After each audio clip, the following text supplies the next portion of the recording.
Palavra da Verdade, devocional de 10 de julho. O tempo e a providência de Deus. Tudo tem o seu tempo determinado e há tempo para todo propósito debaixo do céu. Eclesiastes 3:1. Leia até o verso 11. O texto da nossa meditação é lido, na maioria das vezes, como se fosse um conselho sobre como devemos administrar o nosso tempo. Embora esta seja uma interpretação bem popular, uma leitura mais atenta ao contexto revelará seu equívoco. Se o ensino fosse este, ele estaria nos ensinando, por exemplo, que há um tempo em que podemos matar, no verso 3, ou odiar, no verso 8.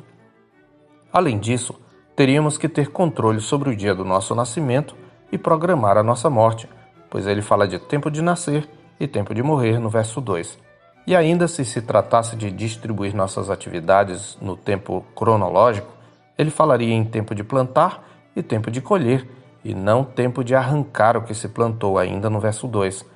Esses exemplos bastam para percebermos a dificuldade com a interpretação mais popular. Na verdade, tempo em nosso texto tem o sentido de época, momento. Ao falar que tudo tem o seu tempo determinado, ele está se referindo à duração e ao momento em que as coisas acontecem.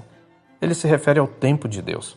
Portanto, o sentido da declaração do pregador é o de que há um tempo, uma época e uma duração já divinamente estabelecidos para tudo aquilo que fazemos ou vivemos na vida. O pregador fala isto explicitamente no verso 11a, quando diz que tudo fez Deus formoso no seu devido tempo. Desse modo, o texto da nossa meditação traz pelo menos 3 implicações para a nossa forma de ver a vida. Em primeiro lugar, ele quer dizer que nada dura para sempre neste mundo, sejam os bons ou os maus momentos. Nenhuma experiência nesta vida é permanente, nenhum prazer dura para sempre, mas também nenhuma dor, pois a dor também é passageira. Ao mesmo tempo, nem ações virtuosas são sempre realizadas, nem as vilanias são perpetradas para sempre. Além disso, em certa época, alguns eventos nos levam a tomar algumas providências que nos parecem adequadas e eventos subsequentes nos conduzem a outros tipos de providências que reverterão nossas ações anteriores, como por exemplo, no momento a gente planta e noutro a gente arranca o que plantou. Coisas que guardamos por julgar preciosas, noutro tempo deitamos fora, por se tornarem inúteis para nós. E por mais que busquemos um momento final e permanente de felicidade, de maneira inevitável a vida nos impõe mudanças. Essa verdade tanto nos ajuda a aceitar a finitude, como também nos traz consolo e esperança, sobretudo nos momentos de aflição, porque eles também hão de passar. Em segundo lugar, o texto significa que não temos controle sobre tempos e eventos da vida. No entanto, eles já foram traçados por uma vontade alheia a nós. Ninguém pode escolher a época de nascer ou de morrer, por exemplo, como ele fala no verso 2. Tudo isto nos coloca em nosso devido lugar. Não somos senhores do nosso próprio destino.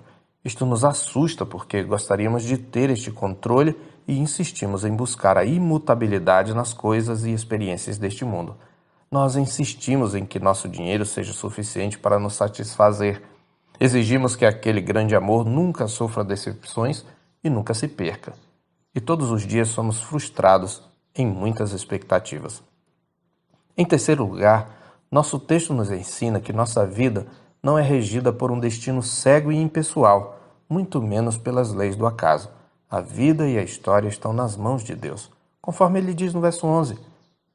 Tudo fez Deus formoso no seu devido tempo.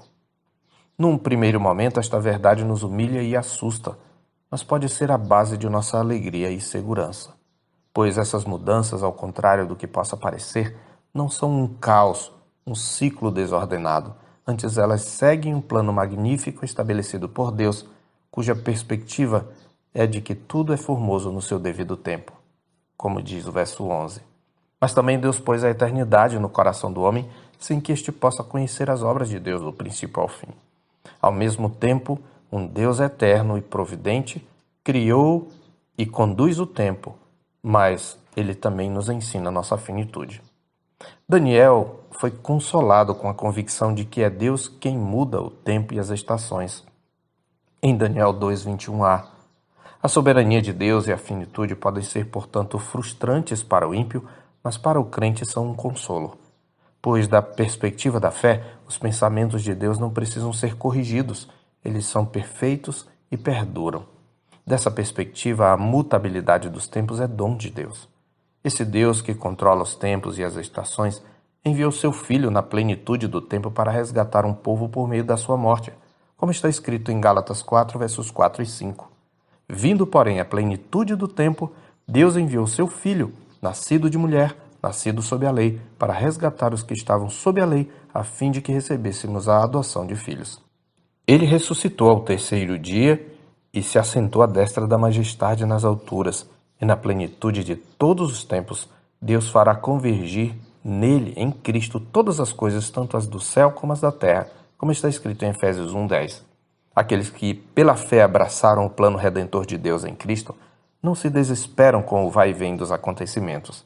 Antes, eles aprendem a ser sábios, discernir os tempos que estão vivendo e tomar as melhores decisões, de modo a glorificar a Deus, como mais tarde observará o pregador.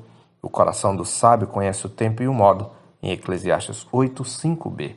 Ou como dirá o apóstolo em Efésios 5, 15 a 17.